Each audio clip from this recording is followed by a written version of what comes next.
Hello and welcome back to Football Manager 2020 with Sampdoria. We are on the 6th of December and today is going to be our final Champions League group stage game up against Celtic. We have to basically not lose. A draw and a victory will put us into the first knockout rounds. If we lose against Celtic, we will finish third and I guess we'll end up in the Europa League, which is, maybe that's a good thing. Maybe we win the Europa League. Didn't think of that. So yes, then today is going to be Celtic in the Champions League. We're also probably going to do Udinese or maybe Fiorentina as well in the league. If you have missed the last few episodes, or all of this season to be honest, we've been garbage. We have been really, really bad. We can't score goals, as is evident from the last episode where we played Juve and Parma on camera and lost both of them 1-0. We also only managed to score one against Bayer as well. So we are struggling. We are really struggling. And as I mentioned in the last episode, I think we're effectively Leicester. We had one very good season, outperformed absolutely everything, somehow managed to win the league, and now we're dropping back down to our level. To be honest, we're probably dropping a little bit lower than our level. Currently, after just 14 games in the season, so what, we're a third of the way through? We are currently 9th in the table, 20 points. We are 7 points off of a Europa League spot. We have lost 6 matches, and in every single one of those matches, we've just been rubbish. We've deserved to lose. There hasn't been one of those matches where we've gone, oh, that was close. We nearly won that one, or we almost just about managed to get a point. But no, we've just been garbage in every single one of them. Hopefully we can turn it around. Let's go into the Celtic game before I rant too much. So then Celtic are our opponents, obviously the champions. Obviously the champions of Scotland. I mean, I say that as if, like, Rangers don't... Yeah, they're obviously the champions, because Rangers haven't been good since 2010, apparently. So, yeah, the champions of Scotland are up against the champions of Italy. And I'm weirdly, if I was a betting man, I'd put my money on the champions of Scotland in this one. We are in woeful form, they're in fair form. We need to turn this around. We need to do it sooner rather than later. The starting lineup then for the Celtic game is going to be Livakovic in goal, Tripadelli, Sturgeon, Chabot and Foyth as our back four today. Vallejo has dropped to the bench because, as I mentioned in the last episode, I want Chabot to actually play some football and we've got two very good central defenders, so I need to kind of keep switching basically Vallejo and Sturgeon around for Chabot. It's going to be Guillon, Bazur and Magdi in the middle of the pitch today with Chong and Bellingham as the wingers. Irabaran will be our striker. Bellingham is going to be our left winger today because in the last episode I sent Georgi Kolev on holiday for a week. He's still on holiday. I think he might be back in time for one of the final games before the January transfer window opens. Right, passionately, we need to end this poor run of form. Nobody cared. Passionately, I've got faith. Some people cared. Nobody cares. Nobody cares when I actually turn around and put thought into my team talk. I should just shout at them every single time.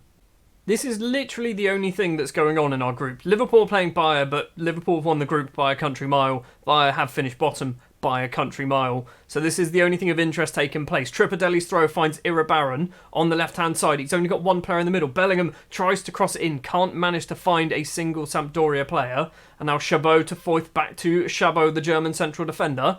Back to Leonidas Sturgeon. On the left he's got Tripadelli. Chabot's also there. We're just going backwards at the moment. Sturgeon again. Finally we do find Tripadelli on that left-hand side. He's going to run into the space. Forward to Bellingham. Cuts inside. Gets tackled by Frimpong in the penalty area. And Karamoko Dembele can clear the ball. Now Johnstone down the right-hand side. The only real outlet that Celtic have is Johnstone. He's playing as a deep striker. And Guillon's... It's another penalty. Every single episode this season, there has been a penalty. Guillon this time is a clown. Burns steps up against Livakovic and Burns just slots it wide of the post. We are extremely lucky there. We are all over them. Absolutely all over them. 70% possession, yet we haven't seen a highlight going our way. Free kick for the Egyptian Magdi. Sturgeon's at the front post. Doesn't win the header. Johnstone gets it clear. Tripadelli needs to wake up. Plays it back to Magdi, the free kick taker. He's been tripped by Dembele. And are we going to win ourselves a penalty now? Yes, we are. So who is stepping up? I think it's Irabaran. Number 10. Is that Irabaran? It is. Gonzalo Irabaran, our top goal scorer from last season, has put it into the bottom corner. And that is just his second goal of the season. We are 1-0 up against Celtic. But it was a penalty. Literally, so many free kicks and penalties are happening in this game at the moment. And I'm not quite sure what's happening to cause it. Half-time then, we are 1-0 to the good Liverpool, battering by a 3-0 at half-time. And Ihataren, not even sure if that's how it's pronounced, penalty? What am I saying? Hat-trick in the first half. There you go, we're 1-0 up thanks to a penalty, a missed penalty from Burns as well. It's all go. Everything's happening. Right, let's assertively, I'm not happy. We should be winning. You seem demotivated. I mean, you're coming off. You're coming off. After I do a passionate, there's a lot more to come from you. Okay, you're staying on. You've redeemed yourself. Magdi with a free kick towards Chabot at the back, and Julian Chabot's headed effort goes just over the bar. A minute and a half into the second half.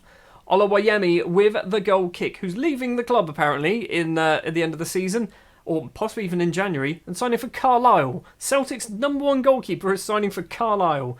Livakovic to Sturgeon. The second half has started a lot more brightly than the first half. Chabot back to Livakovic. Sturgeon once again. Forward, please. Up the pitch would be lovely. Livakovic just... What are we doing? What are we doing here? Have we got, pass the ball around and fanny about in your own penalty area? Because that seems to be the instructions that the players are listening to. We've got it forward to Chong, the player who's done literally nothing. Over the top to Irabarren. I think he was onside. Gonzalo Irabarren slots it past the young goalkeeper. We're 2-0 up against Celtic. That highlight started with an absolutely ridiculous and shambolic bit of passing around in our own area. I was going to say half, in our own area. But luckily, just root one bit of football here.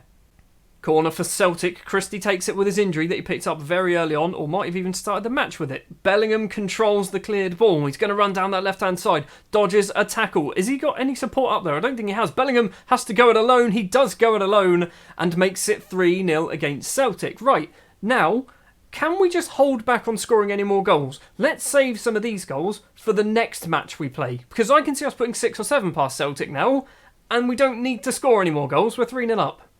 I'm fully aware that's not how goals work, but that's how our team seems to play at the moment.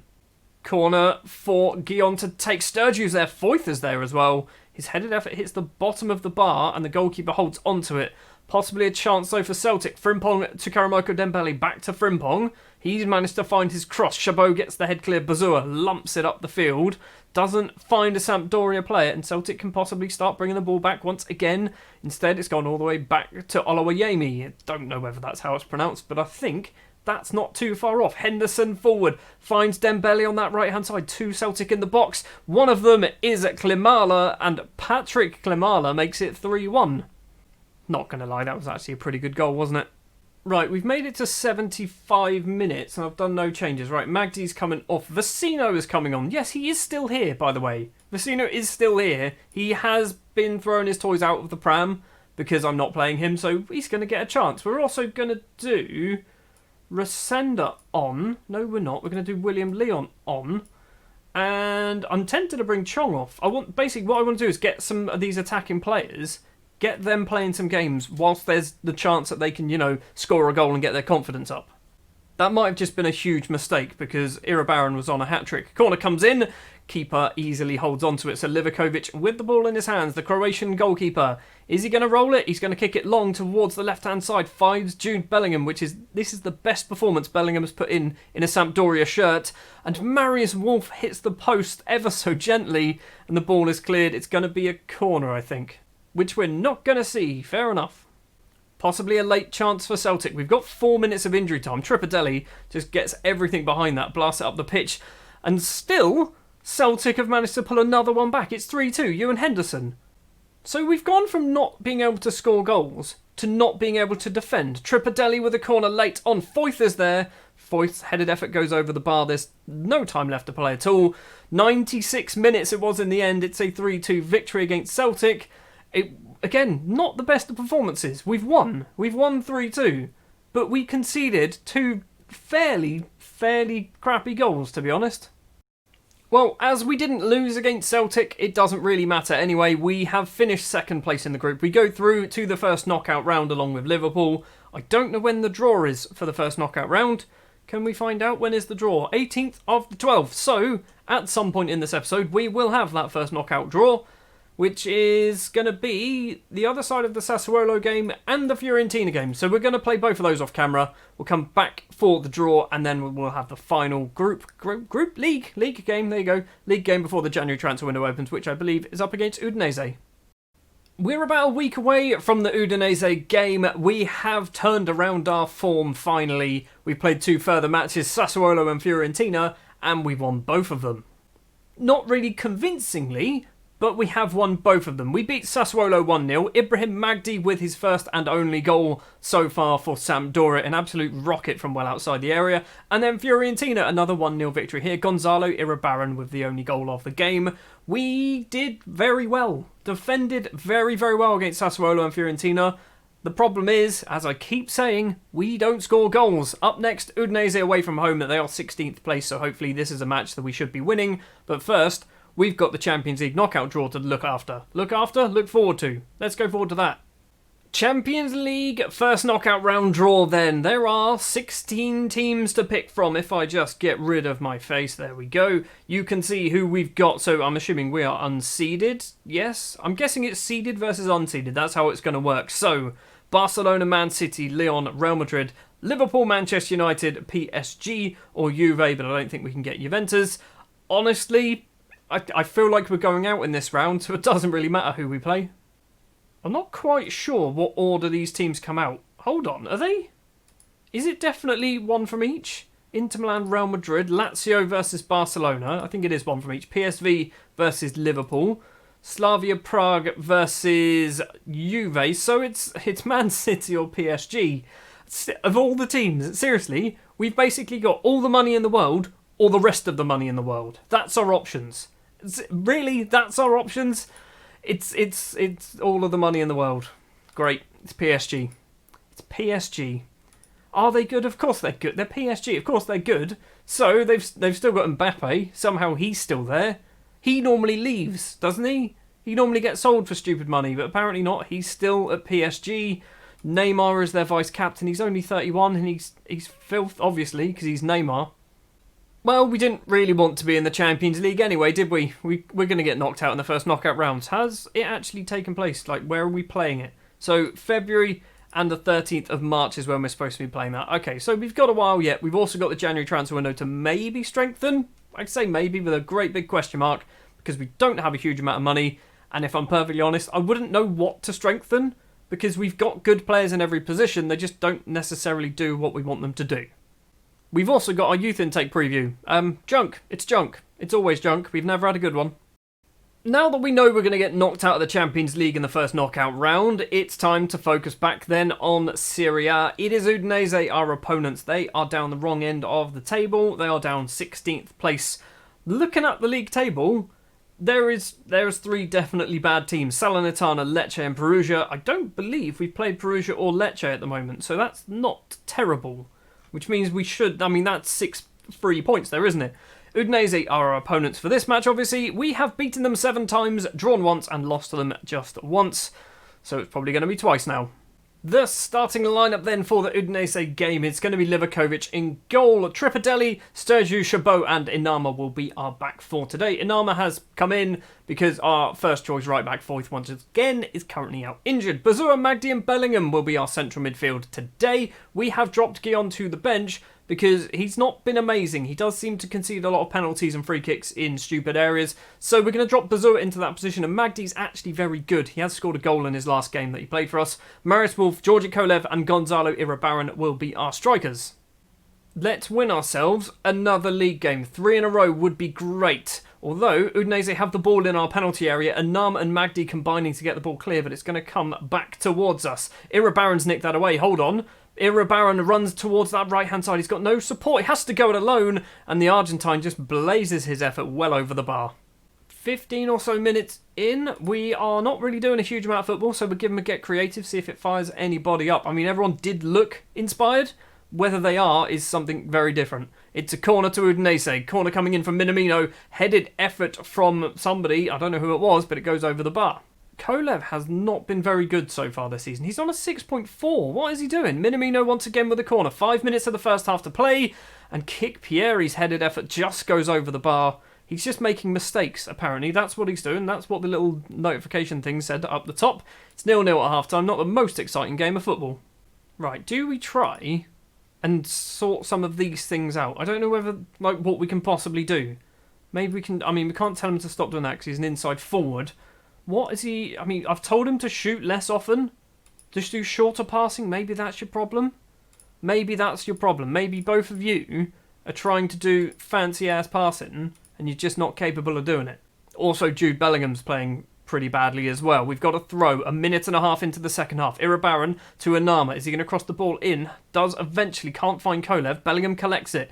Outside the area. Needs a bit of support. Crosses towards the back. Finds Inama. That was a strange cross to go for. Irabaran unmarked. And Gonzalo Irabaran gets his 5th goal of the season. He is back. Gonzalo Irabaran is back. The last few games he has played, he has started to score some goals. His 5th of the season. 1-0 up against Udinese. Good, very strong start to the second half.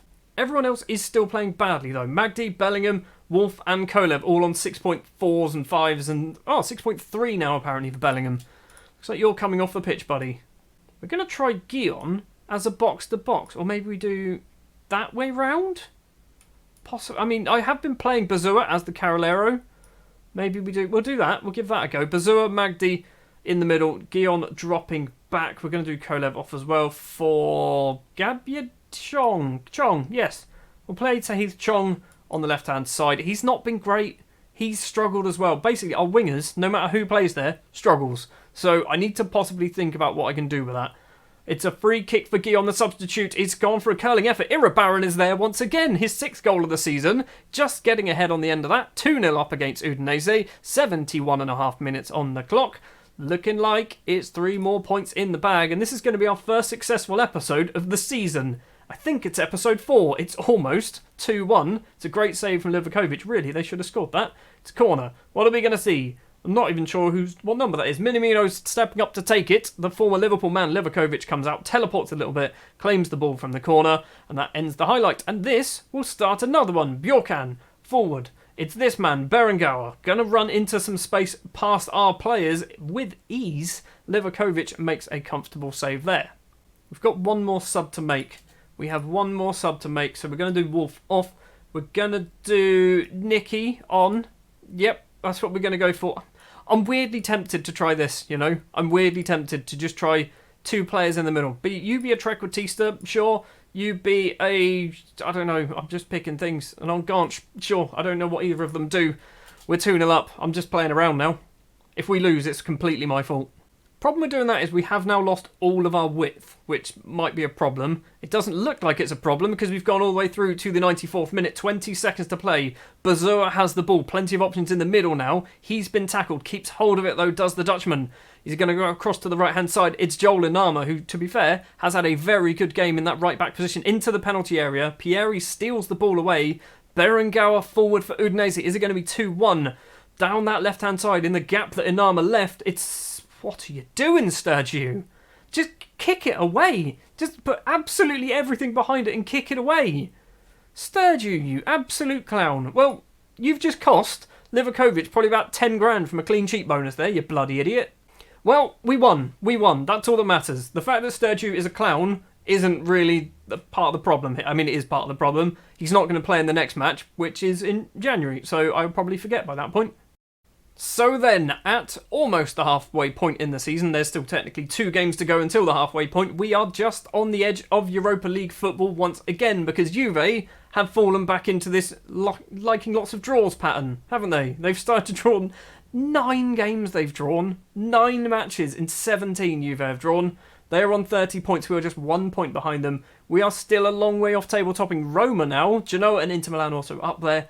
It's very tight. We can still get back into this. We've definitely closed the gap. Right then, next episode, we are going to go probably towards the end of January, maybe even February. We might go into Milan and Salernitana possibly, because obviously it's going to be the transfer window. I don't know whether we're going to do... We've got Fiorentina in the Super Cup. We're going to come back for Fiorentina in the Super Cup, because that's a trophy that we might win. We have just beaten them as well, so it's a trophy we could win.